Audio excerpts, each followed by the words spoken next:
Well, Tim, why don't I just turn it over to you because I know we'll have a good amount of content this morning, and maybe we can leave a little bit of time at the end. So if those folks, to want to, since it's our last session, want to give some feedback or questions about the series, if they're on the art of prayer, I think that'd be helpful. Then, yeah. Great.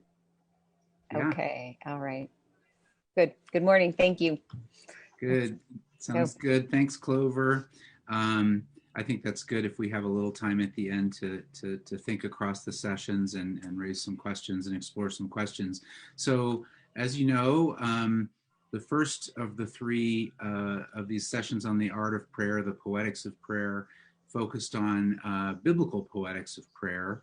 Then last week we looked at poetry, poetry of Emily Dickinson, of I'm going to blank on the names, Christian Wyman Mary Oliver. and Mary Oliver. And this time we're going to look at contemporary music. We'll do just two songs this morning so that we have plenty of time to talk about them, and then also maybe have a little time at the end to talk. The one of them that I'll focus on is called Sympathy. It's by a band called Slater-Kinney. And then the other that Sophie will lead off on is called You Want It Darker by Leonard Cohen. They're very different in lots of ways, but they do have some things in common too. They are both sort of I, you, I, thou, prayer sort of genre in that way. There are moments of we, very brief moments of we in one and more in another in the second. I think they're both in their own way very raw, very vulnerable. I think that they are a voice maybe in darkness, maybe from darkness, or an absence of light, an absence of clarity in some ways, but also very powerful clarity in other ways. And I think in all of those senses, they're both very appropriate to the season of Lent, to the long winter season of Lent. So like in past sessions, we'll say a little bit in terms of context, share in this case, the song with the lyrics so that you can follow those as well. And then in the first case, I'll kind of lead off, and then we'll have a little conversation about that and open it up wider. And then the second one, Sophie will do the same with the Leonard Cohen song. So I'm going to dive in on Sympathy by Slater-Kinney. And I just want to say a little bit about Slater-Kinney. I don't know how many fans there are out there today, not usually work that we talk about much in church, but is certainly appropriate, I think. So Slater-Kinney is a band that originally comprised Corin Tucker, Carrie Brownstein, and Janet Weiss. It's now just Corin and Carrie. They formed in 1994 in Washington State, in Olympia, Washington, but mostly were sort of centered in Portland, Oregon. And they were really formative and influential in a movement called the Riot Girl movement. Riot, GRRL movement, which was a feminist, punk, political activist, sort of punk rock movement, also tied to what sometimes gets called queercore music, and very activist, very left-leaning, very strongly, outspokenly feminist. And Slater-Kinney was originally one of the most formative in that movement. I'm going to share the lyrics and just say a little bit more about those. Hopefully, got share sound on, good. All right, that's the other song we're going to do. Hopefully you can see this okay. I tried to get it to all fit on a page. So this is a song from their record called One Beat, which was from 2002. Corin Tucker wrote the lyrics for this and wrote the song for the most part as well. She's a guitarist as well. It is related, from what I understand, to her own experience of the birth of her first child, a son, and it was a premature birth, and it was very precarious.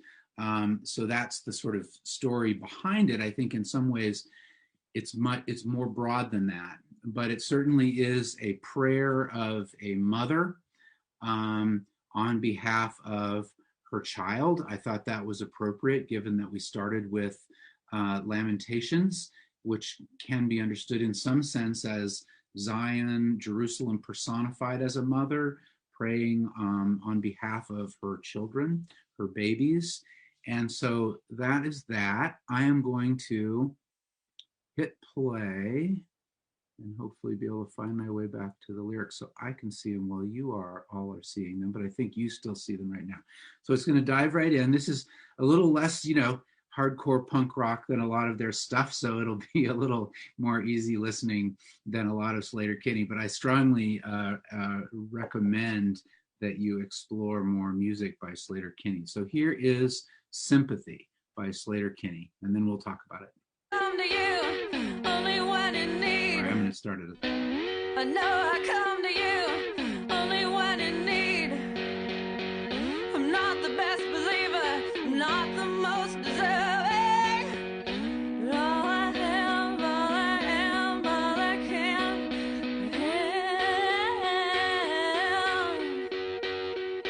and beg you on bended knees.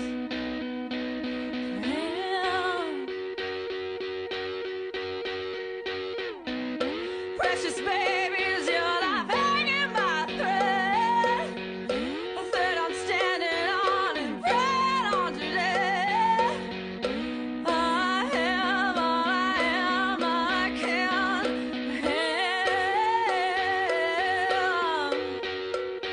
and begging on bended knees.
right.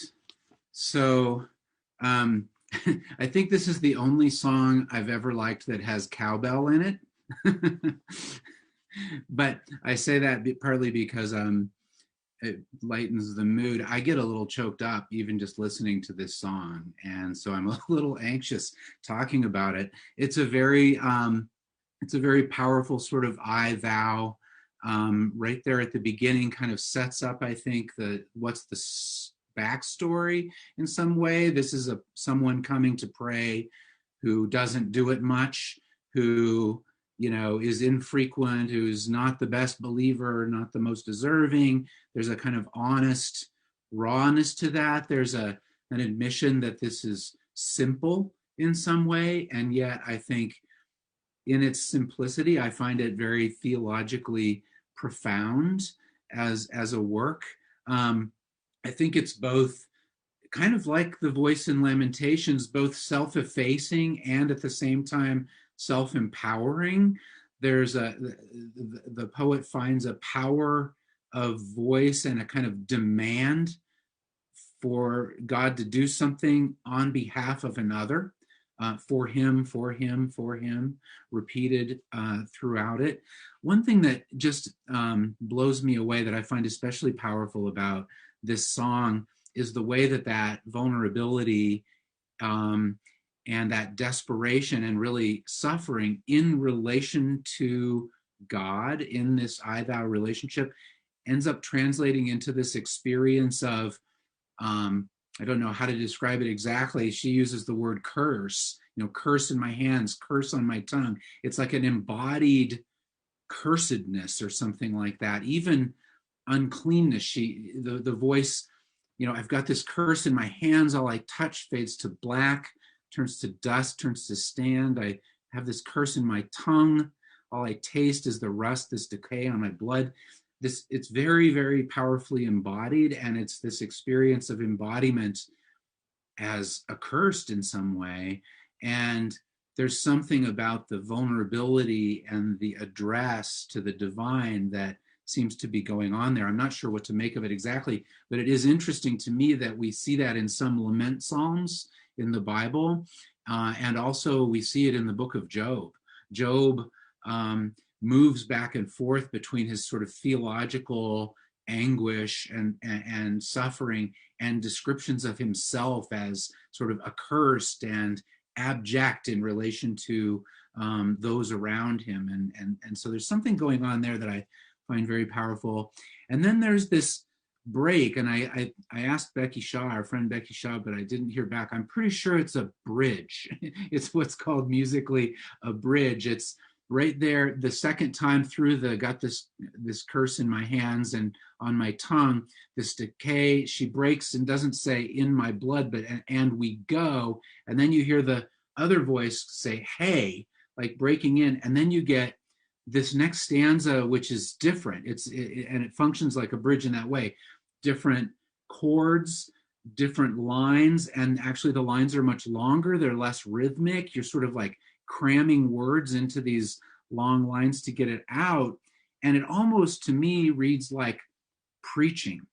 It's like, this is talking about this experience. Whereas up until here, it's been I, you, kind of a dynamic. When the moment strikes, it takes you by surprise and leaves you naked in the face of death and life. There's no righteousness in your darkest moment. And we're all equal in the face of what we're most afraid of.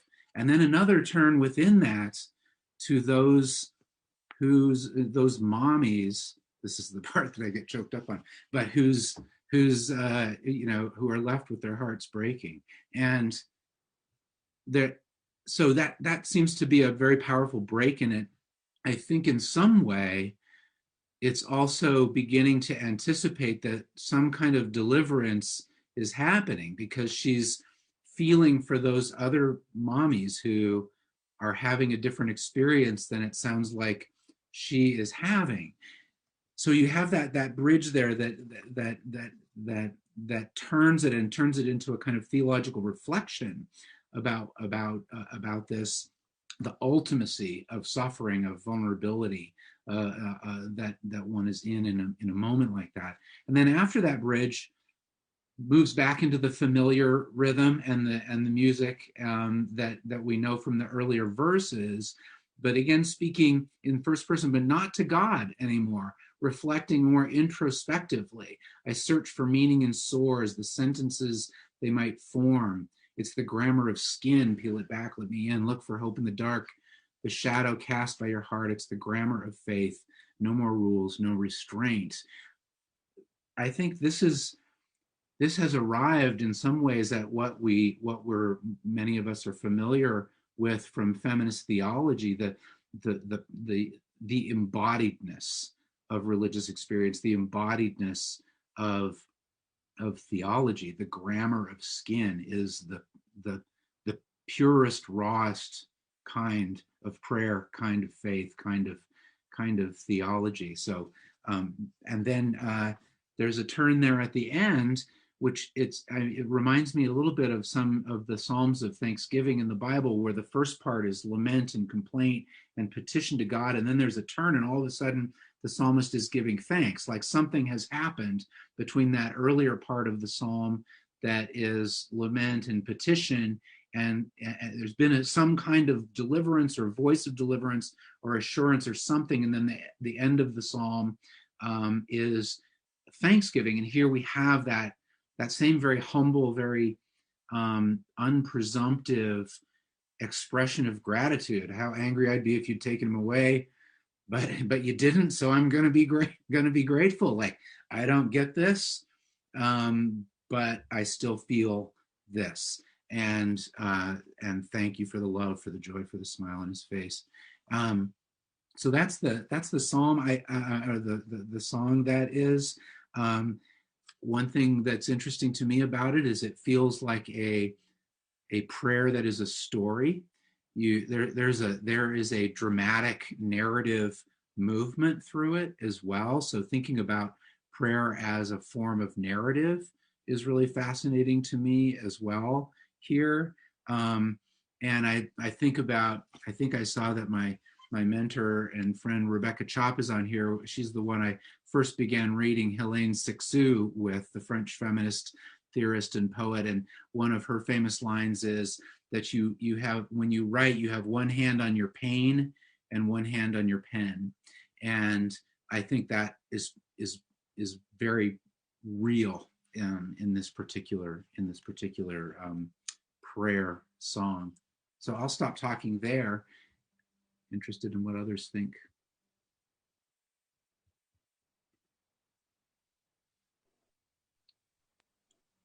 I mean, so much. Mom, do you have anything you want to start out with? Why don't you go ahead, Soph, and then I just yeah. It's a lot to sit with. It's a very powerful song. I have heard this song before, and I hadn't really listened to the lyrics that closely. But looking at it with all the lyrics kind of laid out, it struck me also, you were talking about Job and kind of like the Psalms, but the way that it's structured is also kind of similar in some ways to Lamentations, I think, too, in terms of the like setting the scene, like this is what has happened, the context. And then you were talking about the I thou, but also like throughout that part there isn't a lot of like you addressed within the middle. So I was thinking about what it means for like a prayer to be describing like the nature of your experience to a God who like already knows our thoughts and our hearts and our experience. Like, what does that mean theologically for us? Because that's always just a part of what prayer is for us a lot of the time. Is, I mean, and especially in lament like that, it reminded me of in Lamentations when like the poet seems to kind of like break through, be like, here's yeah, like this is our suffering. It feels very personal. When you were talking about packing in as many words into a couple lines as possible, when the formula kind of breaks. Yeah. And then finishing those last couple lines, I wish I was wiser, but I'll be grateful. I'll say thanks is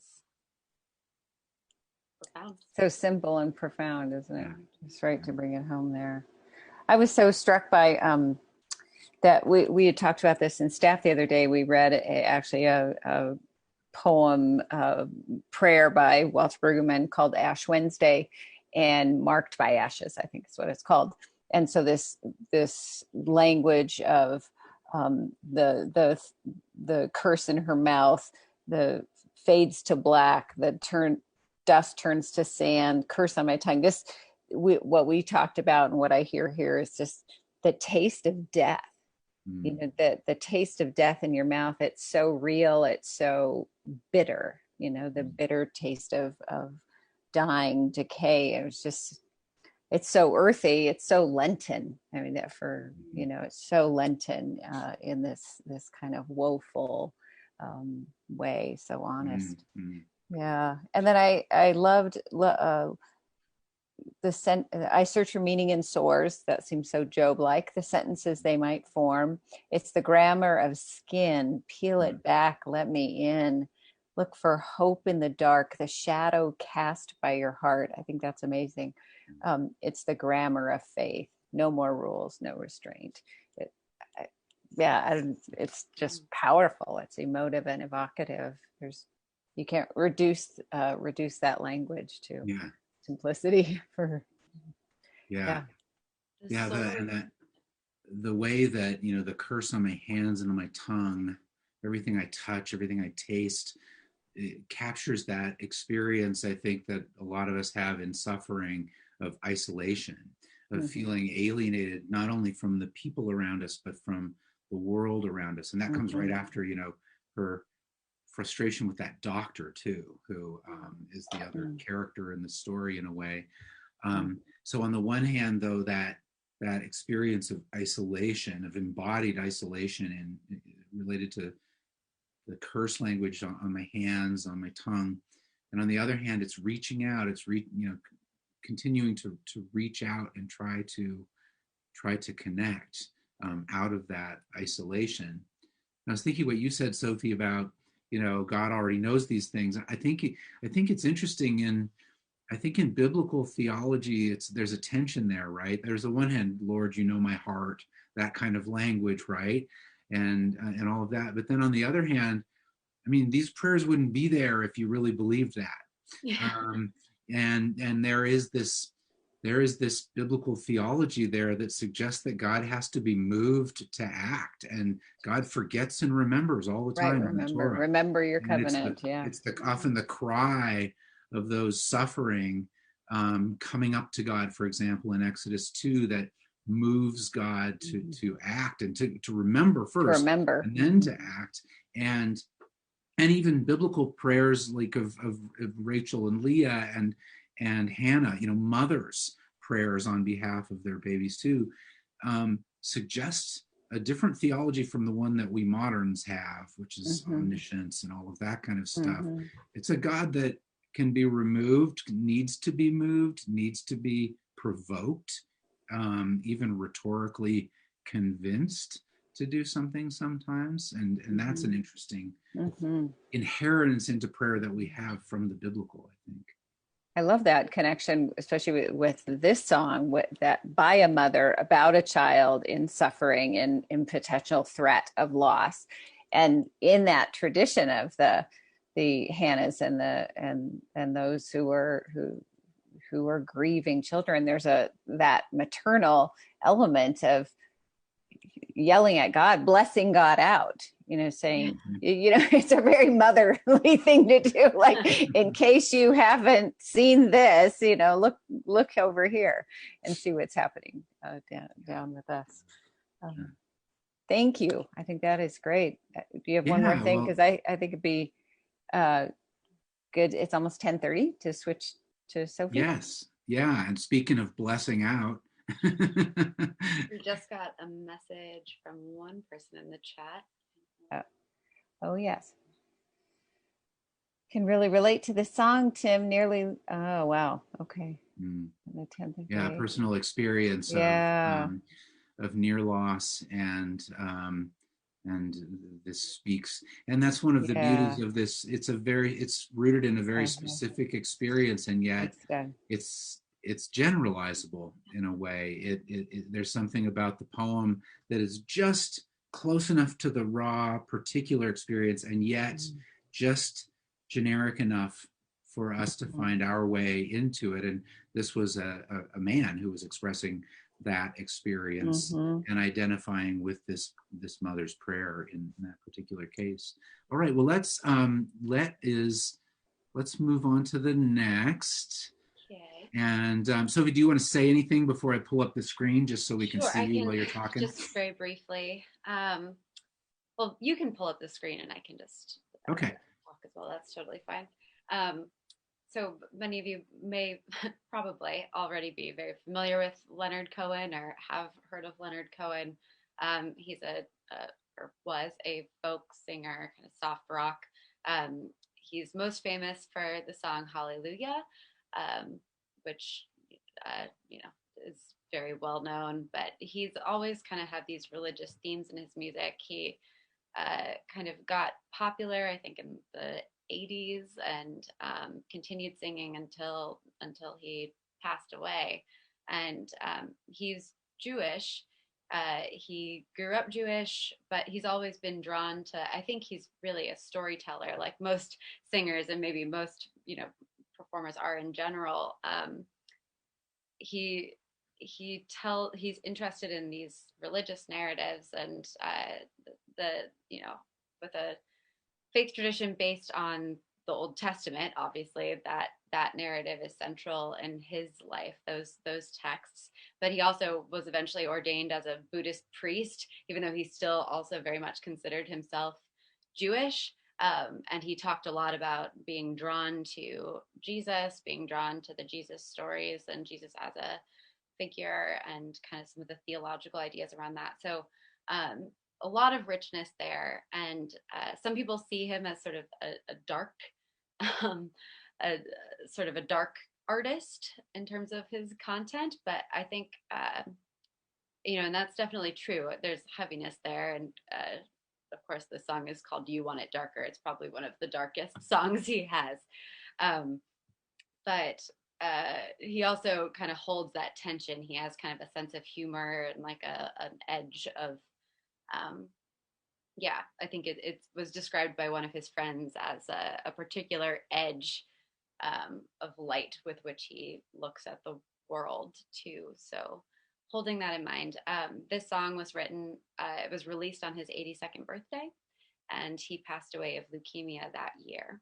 So there's definitely, I think that comes across, but we can start playing the song. Yeah. Do you want to mention the one word in there that people might not? Yes, I was going to get to that after. Okay, well, we can, So Hineni and Hineni, you can see that in there. That's Hebrew, and it means behold me. And you get that in several prominent biblical stories, including the story of often being called by God, but Samuel being called, I believe Abraham as well. So just keep that in mind, and we'll play the song and kind of can talk through it. All right.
So we've got a couple chats from you all saying that you appreciate the song. I do too.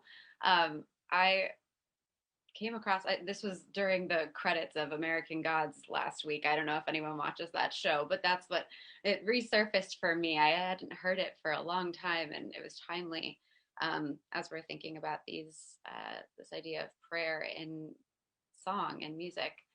Um, so I think it comes across pretty clearly that this song embodies the same. It seems like we have a theme of boldness and directness running really throughout this whole series. I think when it comes to prayer, which is sort of interesting. I think worth talking about why that's emerged, just maybe even unintentionally for us throughout this. But there is this sort of tension, I think, throughout the song between the darkness and the light, the flame, the million candles, and then the flame going out. Um, and I think that I see at least this a tension that isn't resolved, maybe isn't supposed to be resolved, between the question of who is the darkness here? Is it us? Is it Cohen? Or and then I think God kind of has a certain amount of darkness here too. Um, so it's an interesting. I think it's very visceral. It just comes across, and there's some things, and I think music does this particularly effectively, as well as poetry. But there's some things that you just know that they're true. They sit with you as true, even if you can't quite explain why it's landing that way, right? I think that's true of scriptures. It's true of some sermons too. Like you just when something rings like a true interpretation. I think that comes across here. So you have I won't walk through the entire thing, but you start with this clear direction of kind of an unusual sort of prayer towards God.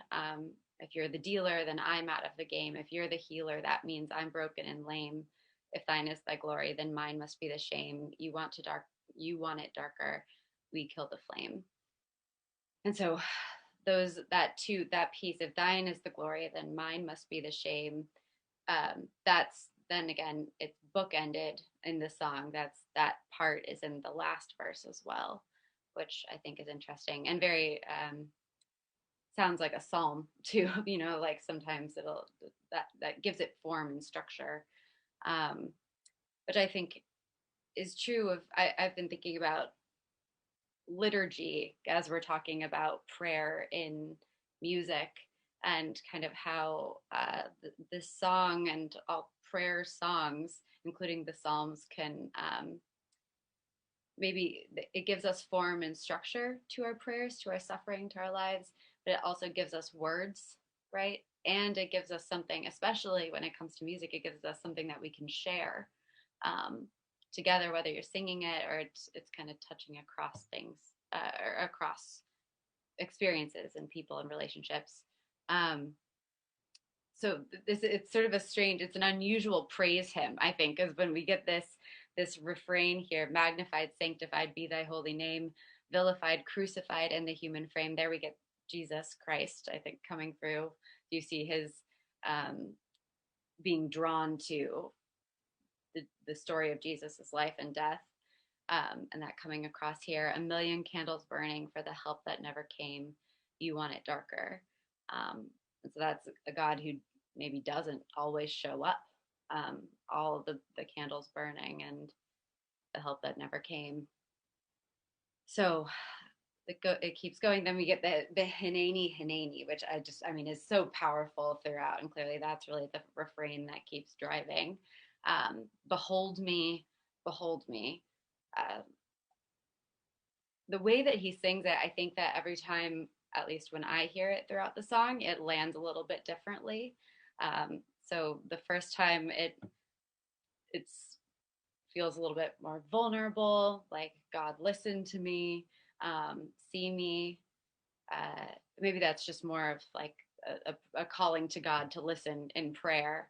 And then as it goes on, it feels very exposed, like, behold, just standing before God, here I am. And then the I'm ready, my Lord, has a very different sort of, or a very particular kind, it lands very in a unique way, especially knowing the story around this song in Cohen's life too. That this was his 82nd birthday. He presumably knew he had leukemia at this point. Um, so, and then the last time, by the end, I think it started to feel a little bit more like, come and get me. Here I am. I'm ready. Uh, so it's incredible how repeating the same thing um, can I think intentionally resonate differently every time, and that's kind of the beauty of this form. That's the beauty of art and prayer together. Um, so if there's any particular lines that you all see that you'd like to call out a little bit more, that's um, I'm happy to kind of hear from you all. I think I'm interested in this.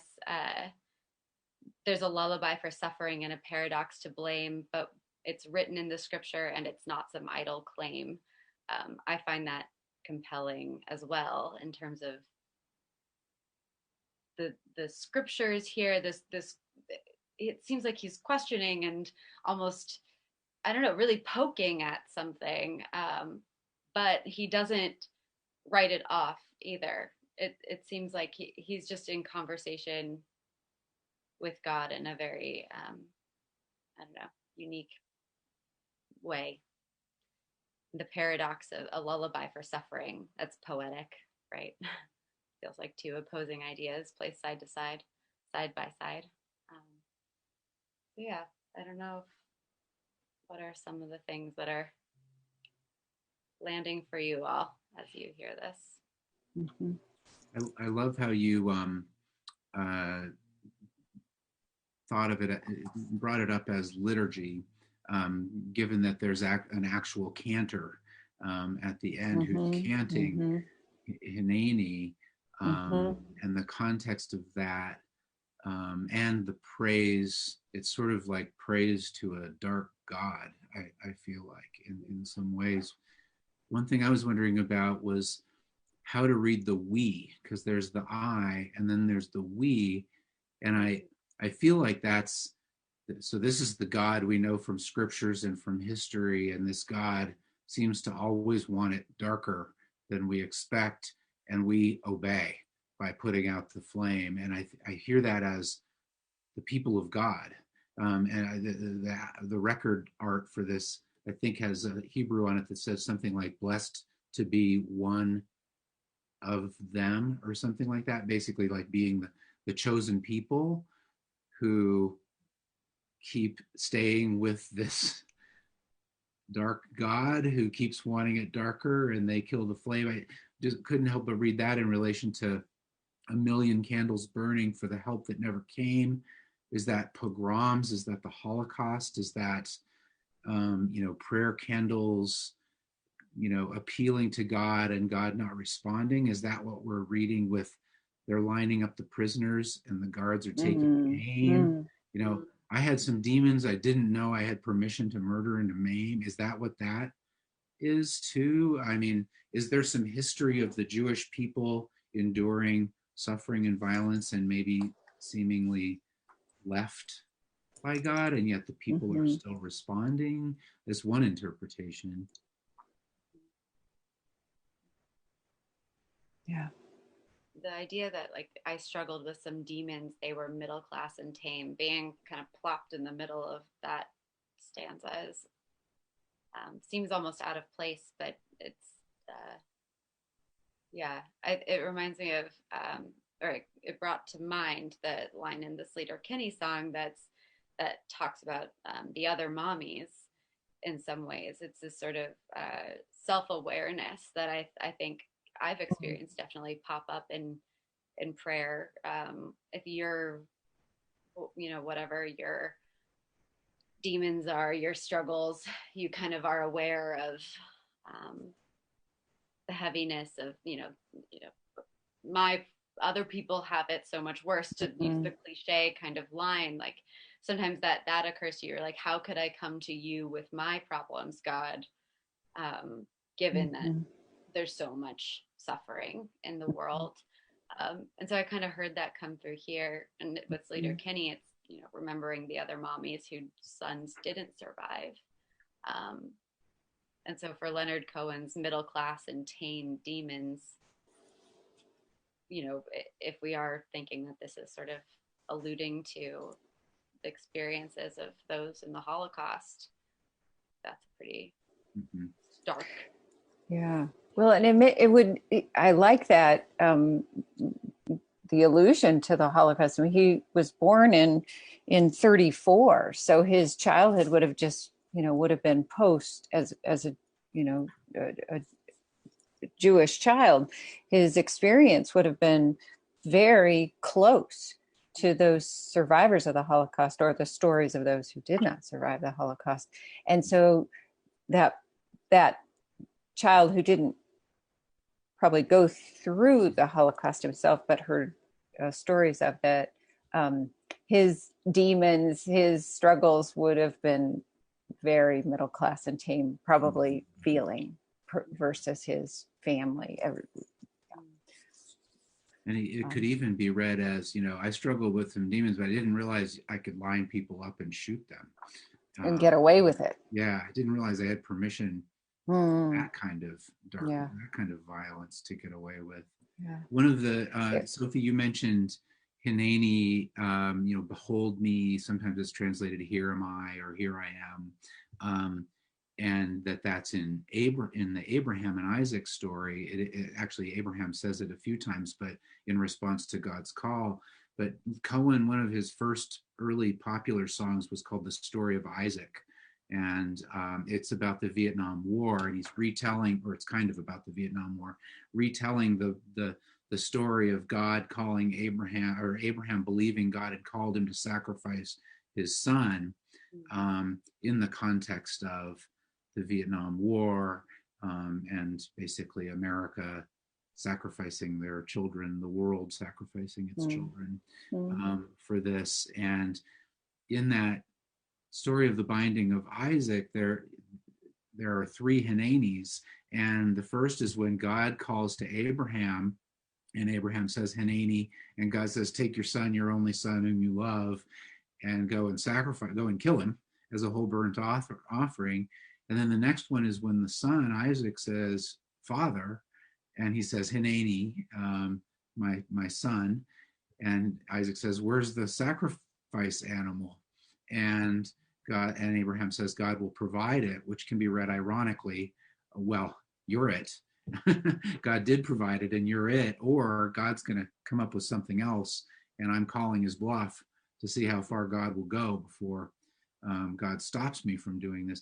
But you can't say Hineni to the child and to God and have integrity with both, because being responsible to God, who's asking for the son to be killed, and being responsible to the son, who is the victim, is impossible. And there's just something about this Hineni here that kind of reminds me of that. There's a Abraham-like subjectivity to Cohen here, like vulnerability, but also I'm here. What are you going to do? Almost. Hey, we have 10 minutes. So I want to pivot just a little bit, because there are a couple of good questions in here about the music, because this is poetry, yes. But we've put this in music. So how does the actual music operate in the power of the lyrics? This question of, does the music express the poetic lyrics, or the opposite, or both?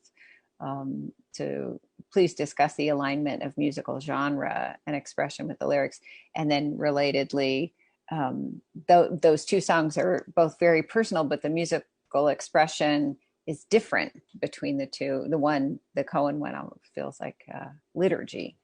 That question is directed at the panelists. I think that's powerful. I experienced that too, that the Cohen one feels liturgical, as you said, Sophie. There's something something there.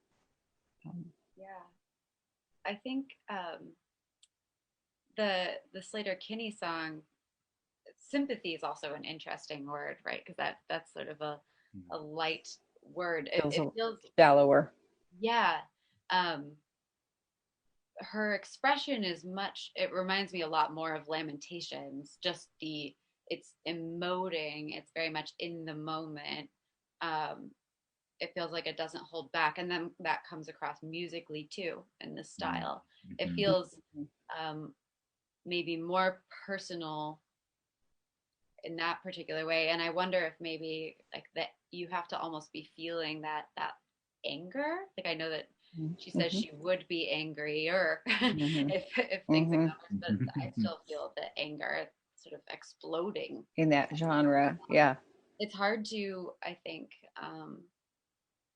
for us when we're not personally angry. I think it's hard to kind of reach out and touch that people at the point of their pain. Mm. But it doesn't make uh, that expression any less real and valid and intimate in that way. But Cohen's song it's contemplative. I think it's Mm. better maybe suited. Mm. Um, it seems like a more obvious choice for a psalm or something to like sing Mm. or sit with as a congregation. And there's probably a good reason. I mean, not a good reason, but I think there's a reason why we don't, at least in our most mainline churches, sing through all of Lamentations all together liturgically, although that has been done, is still done in many worshiping communities. We don't do that Mm-hmm. because that expression it's uncomfortable. Little, yeah. That's not to say that Cohen's song is comfortable, but maybe raw, I think, is a word that was brought up with Mm-hmm. the Kinney song. I think that's true in Lamentations. Cohen's does too, but it has a sort of like resonance, and I guess it has to do with the way he embodies it in his music too, like resonance on a deeper level that comes across in his voice and the tone Mm-hmm. and everything. Mm-hmm. What if this song became as well known and well used as Hallelujah? It would be right. I mean, it would play a very different role in the kind of expression that people are longing for that He's given us in Hallelujah. But um, You Want It Darker could be quite something. Could play quite a role. It Tim, you were going feels, to say something. it just feels so, it's so restrained, you know, and that would be one way to think of it, but almost seething, and so when you get to that Hineni kind of breaking out, as you said, Sophie, that gives you a rush, a kind of, it gives me goosebumps every Yeah, time because it's I feel choked up. faster, it's louder, it's higher. Yeah, the And crescendo. I was just looking into the background, that it's a synagogue choir that is the musical background. So it's not just a Oh, cantor. yeah, And he knew he was dying when he was writing it. So, yeah. Because he died at 82, and if this was published, I mean, it really yeah. was the expression at the end, a They release. released it on his birthday, his 80th. Oh wow, So Wow. it was very intentional. yeah, yeah, yeah. Any other questions from participants that before we end this series, our 3-part series on the poetics of prayer, which has been great fun to do. I think it often takes a while to like type things into the chat too. So I don't. Sure. Yeah. What have you all learned, the two of you, in doing this series? I think my experience, it's always the same with, as with when I'm teaching in any context. I don't really think as deeply as I could about something until I have to kind of be on to teach it. Yeah, And so yeah. just like literally just listening to the Cohen song last night several times is just blowing me away. Just profoundly moved by that, Yeah. and how intricate and beautiful it is.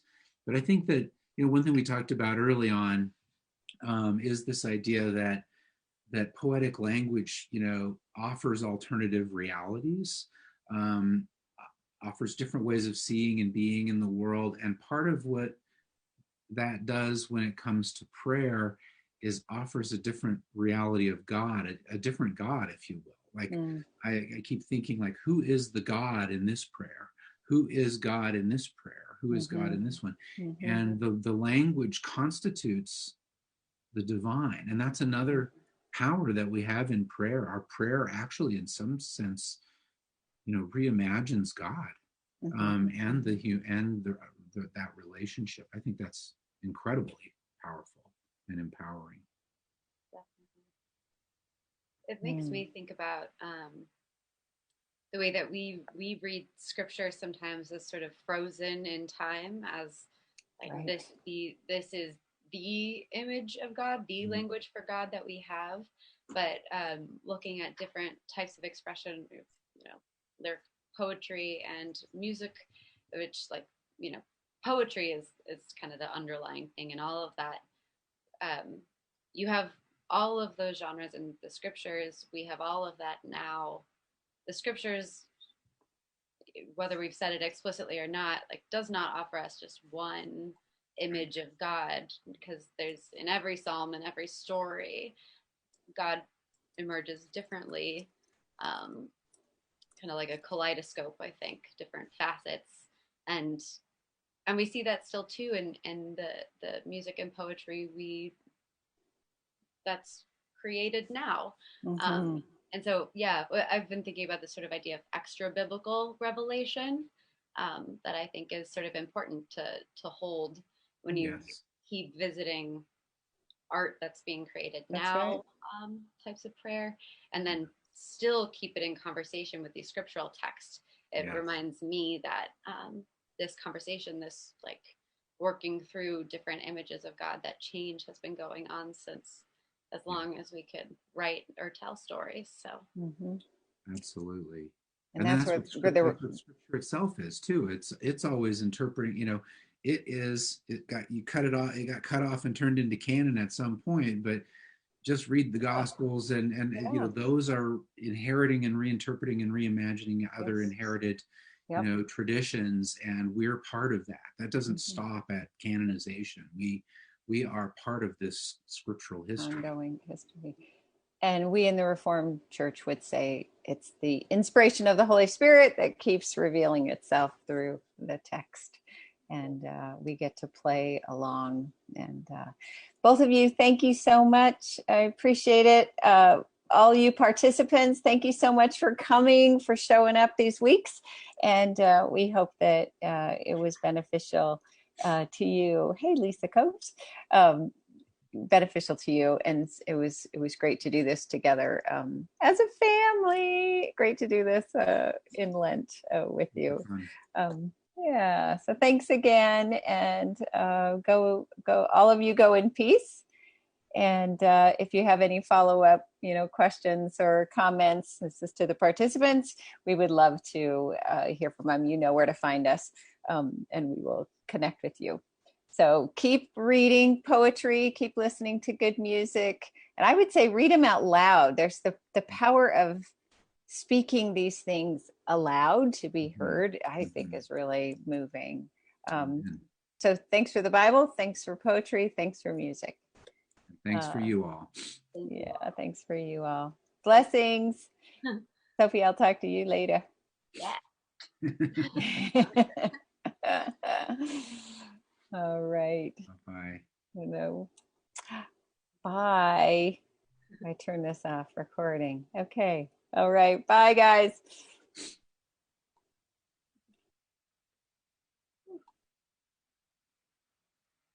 I think we're still live on Facebook.